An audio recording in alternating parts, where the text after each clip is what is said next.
Hello students, welcome back. As you know, in the last video I taught you about the introduction of tense, recognition of tense, what is tense, and the types about the types of the tense. Now in this video I will introduce about the types of present tense. Okay students, and in the last video I have given you a little bit homework about complement and complement, what is the difference between them, and as well as action verbs and non action verbs. Only 3 students replied about that, and the rest of the students not given any reply. I don't know why are they not giving the reply, but I surely say that they don't value of studies. Okay students, next but we are the teachers and हमारा फ़र्ज है आपको पढ़ाने का, तो we will teach you.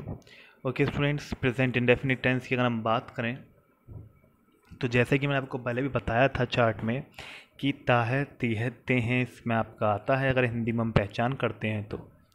देखिए students, हर एक every type के टेंस के 3 टाइप्स और होते हैं उसके अंदर.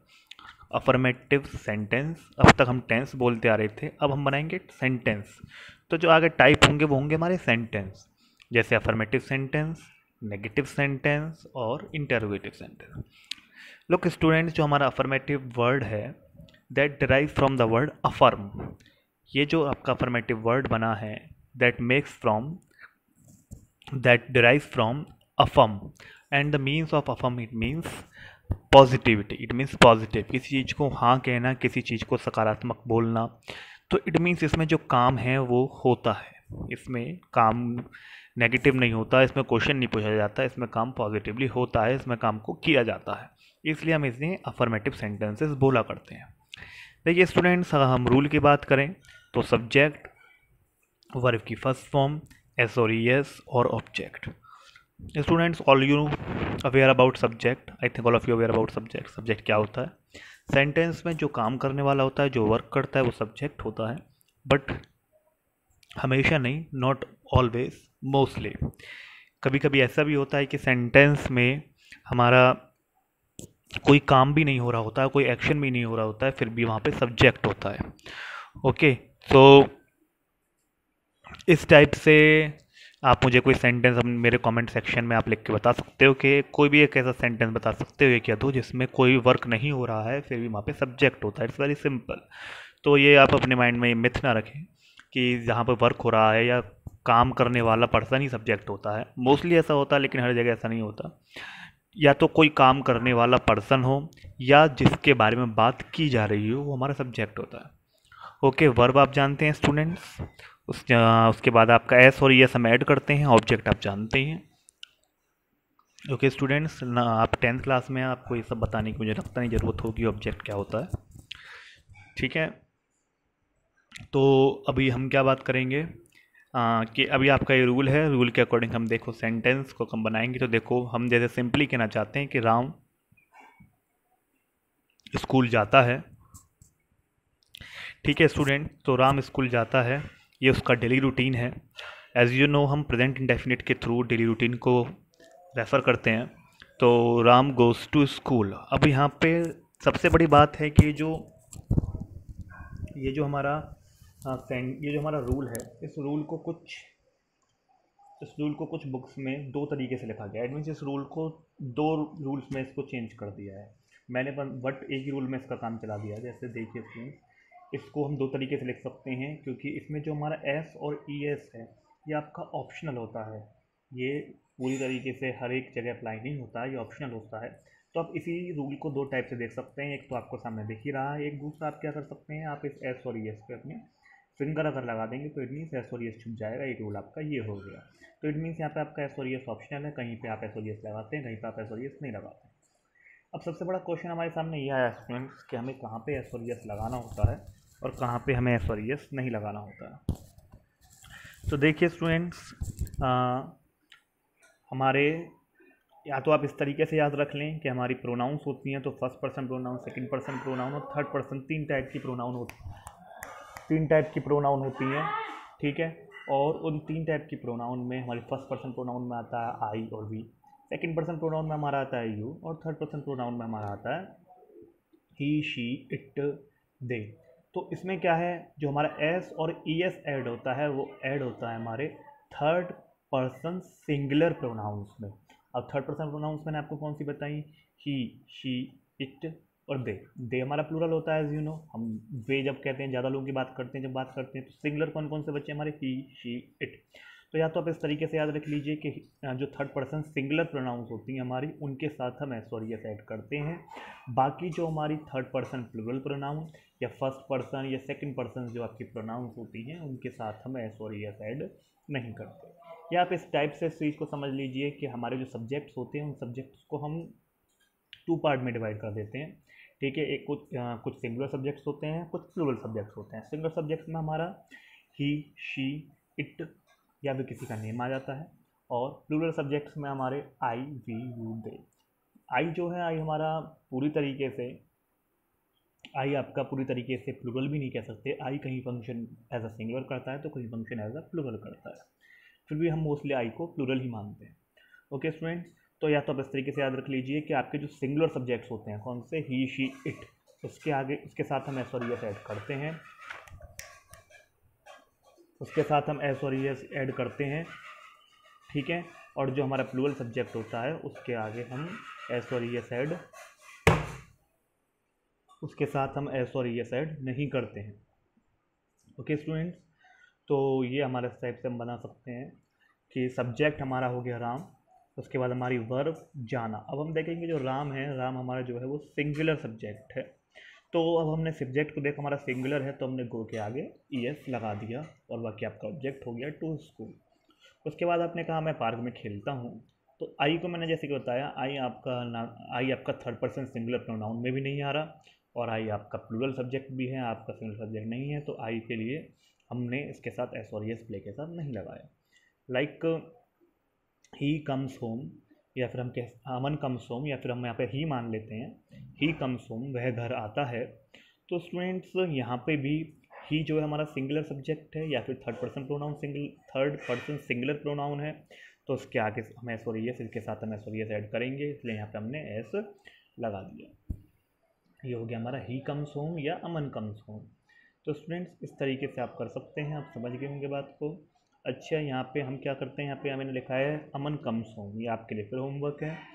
आपको बहुत छोटे छोटे होमवर्क देता हूँ बीच में, जिससे कि जो आपके बेसिक्स हैं वो हैंड टू हैंड क्लियर होते रहें, आपको हेल्प मिले आगे इससे। कि अब यहाँ पे आप मुझे बताइएगा कि मैंने यहाँ पे जब स्कूल जाने की बात करी है सॉरी, तो मैंने 2 लगाया है, ठीक है। और लेकिन जब मैं घर आने की बात कर रहा हूँ तो मैं यहाँ पे 2 ऐड नहीं कर रहा हूँ। तो मैंने यहाँ पे 2 क्यों नहीं लगाया है, या आपने प्रीपोजिशंस जब पढ़ी होंगी तो उसमें आपको पता होगा कि हमने यहाँ पे 2 क्यों नहीं लगाया है लास्ट टाइम। तो आप मुझे इसका कमेंट सेक्शन में इसका आंसर देना कि why I do not write here 2, मैंने 2 क्यों नहीं लिखा है। उसके बाद हम आते हैं स्टूडेंट्स अपने नेगेटिव सेंटेंसेस में। नेगेटिव सेंटेंसेस जैसे कि आप जानते हैं कि जिसमें काम नहीं होता है, ठीक है, जिसमें काम नहीं सॉरी जिसमें काम नहीं होता है, तो वहाँ पे आपका नॉट लगेगा, और helping verb as a helping verb आपका डू और डज लगेगा। सिंपल फंडा है यहाँ पे भी स्टूडेंट्स आपका, जो आपके सिंगुलर सब्जेक्ट्स होते हैं या थर्ड पर्सन सिंगुलर प्रोनाउंस होती हैं, उसके आगे हम डज लगाते हैं, और जो आपके फर्स्ट और सेकंड पर्सन प्रोनाउंस होते हैं या प्लूरल सब्जेक्ट्स होते हैं, उनके आगे हम डू लगाते हैं। ओके स्टूडेंट्स, तो हम देखेंगे, मैंने कहा राम स्कूल नहीं जाता है, तो राम सिंगुलर है, इसलिए इसके साथ हमने Ram does not go to school. I plural है तो I do not play in the park, और Aman does not come home, क्योंकि अमन सिंगुलर है। तो आपको ये याद रखना है, बाकी कुछ न्यू नहीं है, कि जो सिंगुलर है उसके साथ हमें डज लगाना होता है, जो प्लूरल है उसके साथ हमें डू लगाना होता है। स्टूडेंट्स उसके बाद आएंगे हम अपने इंटेरोगेटिव्स पे। इंटेरोगेटिव्स का आपको पता ही है कि ये हमारे 2 टाइप्स के होते हैं, एक फर्स्ट टाइप इंटेरोगेटिव, एक हमारा second type interrogative. Okay students, तो जो हमारा फर्स्ट टाइप इंटेरोगेटिव होता है उसमें हमारा हेल्पिंग वर्ब सबसे पहले आता है, do does subject not first form of the verb plus object plus question mark. Okay students, तो इसको डू डज या डज डू, उसके बाद आपका एग्जाम्पल देखेंगे। आपको बता दूं कि फर्स्ट टाइप के जो इंटेरोगेटिव्स होते हैं आपके, वो हिंदी में शुरुआत क्या से उनकी होती है, और इनको हम यस नो आंसर टाइप इंटेरोगेटिव्स भी बोलते हैं, बिकॉज इनका आंसर जो आता है वो आपका सिर्फ यस और नो में आता है। सपोज दैट मैंने बोला डू यू प्ले चेस, तो मैंने पूछा कि आप चेस खेलते हैं, तो यहाँ पे आपको या तो आंसर यस में देना होगा या नो में देना होगा। यहाँ अपने पास से तो कुछ आप एक्स्ट्रा आंसर दे नहीं सकते, या तो यस या नो, आदर यस और नो। तो डू यू प्ले चेस, तो मैंने पूछा कि आप चेस खेलते हैं, तो आप बोलोगे यस या नो। ओके, तो स्टूडेंट्स यहाँ पे मोस्टली स्टूडेंट्स क्या मिस्टेक करते हैं, जैसे हिंदी में सेंटेंस होता है कि आप चेस खेलते हैं, तो मोस्टली स्टूडेंट यूज़ कर देते हैं यहाँ पे व्हाट, बट यहाँ पे क्या के रिप्लेसमेंट आपको व्हाट यूज़ नहीं करना है, यहाँ पे आपको उसकी हेल्पिंग वर्ब यूज़ करनी है। और हेल्पिंग वर्ब यूज़ करने के लिए आपको क्या है, पहले सब्जेक्ट को फाइंड आउट करना होगा, सब्जेक्ट को देखना होगा कि सब्जेक्ट सिंगुलर है या प्लूरल है, उसके अकॉर्डिंग आपको यहाँ पे अपनी हेल्पिंग वर्ब लगानी होगी। जैसे आपका यहाँ पे आपने देखा सब्जेक्ट क्या है, यू, क्या तुम चेस खेलते हो, तो यू क्या है, प्लूरल है, इसलिए इसके अकॉर्डिंग हमने आगे यहाँ पे अपना डू लगाया, do you play chess. Okay, क्या राम स्कूल जाता है, राम क्या है हमारा सिंगुलर है, तो उसके अकॉर्डिंग हमने यहाँ पे क्या लगाया, डज राम सब्जेक्ट। देन अगर यहाँ पे नहीं आता हो सेंटेंस में तो हम नॉट लगाते हैं, जब सेंटेंस में नहीं आ रहा तो हम नॉट नहीं लगाएंगे, डायरेक्ट हमने बोल दिया verb go and object to school and last question mark. Question mark is compulsory because these are interrogative sentences जिसमें क्वेश्चन पूछे जाते हैं। सेकेंड टाइप इंटेरोगेटिव जिसमें आपके जो जिनको हम WH फैमिली टाइप क्वेश्चंस भी बोल देते हैं, क्वेश्चन वर्ड टाइप इंटेरोगेटिव्स भी बोल देते हैं, बिकॉज इनकी जो स्टार्टिंग होती है इंग्लिश में क्वेश्चन वर्ड से होती है, और हिंदी में इसमें क्वेश्चन वर्ड सेंटेंस के बीच में आते हैं। जैसे मैंने कहा कि राम स्कूल कब जाता है, बीच में आया, और लेकिन इंग्लिश में ये पहले आता है। तो आप देखिएगा कि आपके फर्स्ट टाइप इंटेरोगेटिव और सेकंड टाइप इंटेरोगेटिव में क्या डिफरेंस है। आपके फर्स्ट टाइप इंटेरोगेटिव और सेकंड टाइप इंटेरोगेटिव में सिर्फ इतना डिफरेंस है कि क्वेश्चन वर्ड आगे ऐड हो गया है, बाकी का रूल पीछे वाला आपका बिल्कुल सेम है। तो when does Ram go to school, मैंने पूछा राम स्कूल कब जाता है, तो पहले हम क्वेश्चन वर्ड कब की इंग्लिश लाएंगे जो है व्हेन, बाकी आपका सेम ऊपर की तरह बनी जाएगा। ठीक है, उसके बाद आप पार्क में, Y do you play in the park, आप पार्क में क्यों खेलते हैं, तो क्यों की इंग्लिश पहले आएगी, because according to the rule आपका क्वेश्चन वर्ड पहले है, उसके बाद आपका बाकी का रूल आपका सेम फॉलो करके आप ऊपर आपके फर्स्ट टाइप इंटेरोगेटिव की तरह चेंज कर देंगे। हाँ, अमन घर कैसे आता है, तो कैसे क्वेश्चन वर्ड है, उसकी इंग्लिश हम पहले लाएंगे, तो उसकी इंग्लिश होगी आपकी हाउ, उसके बाद आपका हेल्पिंग वर्ब डज, बिकॉज अमन हमारा सिंगुलर सब्जेक्ट है, सब्जेक्ट नॉट यहाँ पर है नहीं, अगर नॉट यहाँ पर नहीं होता इन दी सेंटेंस में तो मैं नॉट लगाता। ओके, सपोज दैट मुझे कहना है कि तुम पार्क में क्यों नहीं खेलते हो, तो यहाँ पे नोट में लगाता why do you not play in the park. So इस टाइप से आप के सेकेंड टाइप इंटरोगेटिव हो गए, और इस टाइप से आपका प्रेजेंट इंडेफिनिट पूरी तरीके से कंप्लीट हो गया। अब स्टूडेंट्स हम आएंगे थोड़ा सा मैं फास्ट चलूँगा क्योंकि ये आपके लिए कोई नया टॉपिक नहीं है, बस मैं आपको रिवाइज ही करा रहा हूँ। प्रेजेंट कंटिन्यूस को हम बेटा इन सेंटेंसेस को हम प्रेजेंट कंटिन्यूस इनको हम प्रोग्रेसिव टेंस भी बोलते हैं। क्यों? क्योंकि इसमें हमेशा प्रोग्रेशन होता रहता है, इसमें मैंने आपको पहले ही बताया था, इसमें काम चलता रहता है जिस टाइम हम बोल रहे हैं, इसलिए हम इसमें बोलते हैं रहा है, रही है, रहे हैं, इस क्लास में पहचान होती है। अफर्मेटिव सेंटेंसेस जैसे कि आपको मैंने पहले ही बता चुका हूँ उसके बारे में, काम होता है इसमें जो हेल्पिंग वर्ब यूज़ होती हैं आपके वो इज़ एम आर यूज़ होती हैं। तो रूल बनता है इसका subject plus is oblique am oblique are plus verb की first form ING plus object. Okay, so students is singular subject के साथ यूज़ होता है, आर प्लूरल सब्जेक्ट के साथ यूज़ होता है, और यहाँ पे हम जो आई है आई को थोड़ा सेपरेट कर देते हैं, आई के साथ एम यूज़ होता है। ओके, तो singular subject he she it और किसी के नेम के साथ आगे इज यूज़ होता है, यू वी दे इनके आगे हम आर लगाते हैं, और बाकी आई के साथ हम एम का यूज़ करते हैं। राम इज़ गोइंग होम, जैसे कि मैंने बोला राम बाजार जा रहा है, तो राम सब्जेक्ट, राम सिंगुलर है तो इज़, वर्ब की first form plus ING use करते हैं हम स्टूडेंट्स। यहाँ पे मैंने आपको चार्ट में वर्ब की फोर्थ फॉर्म लिखा था, तो फोर्थ फॉर्म क्या होती है आपकी, first form, second form, third form आप जानते हो। जैसे मैं बात करूँ go went gone, fourth form वैसे आपको पता होगा लेकिन नहीं पता तो बता देता हूँ। फोर्थ फॉर्म हम बोलते हैं verb first form plus ING को हम फोर्थ फॉर्म बोलते हैं। तो या तो वर्ब की फोर्थ फॉर्म बोल दो या first form of the verb plus ING बोल दो। तो Ram is going home. Okay, देखिए स्टूडेंट्स यहाँ पे भी मैंने फिर टू नहीं लगाया है, आपको बताना है reason. I am playing chess. Okay students, तो यहाँ पे आप देख सकते हैं कि आई के साथ हमें क्या लगाना है, एम, उसके बाद आपकी वर्ब की first form play plus I N G plus आपका object chase. We are laughing.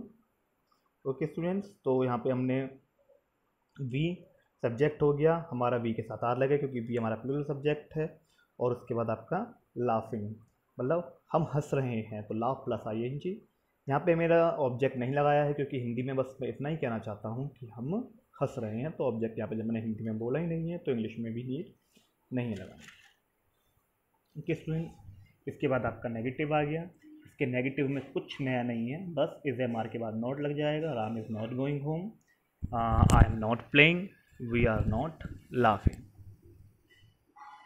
Okay students, उसके बाद आपका आ गया इंटेरोगेटिव सेंटेंसेस। इंटेरोगेटिव सेंटेंसेस ऐसे कि आपको पहले से पता है कि 2 टाइप्स के होते हैं, फर्स्ट टाइप और सेकंड टाइप, और इसमें हेल्पिंग वर्ब आगे आ जाती है। तो is am are subject plus not plus first form plus I N G plus object plus question mark.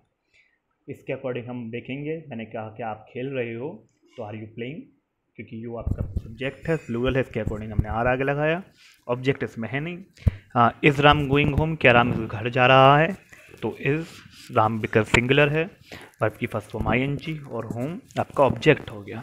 क्या मैं नहीं खेल रहा हूँ, एम आई नॉट प्लेइंग, क्योंकि आई के साथ एम लगता है, और नॉट क्योंकि मैं हिंदी में बोल रहा हूँ नहीं, और प्लेइंग यहाँ पे ऑब्जेक्ट मैंने लगाया नहीं है क्योंकि मैंने हिंदी में नहीं बोला।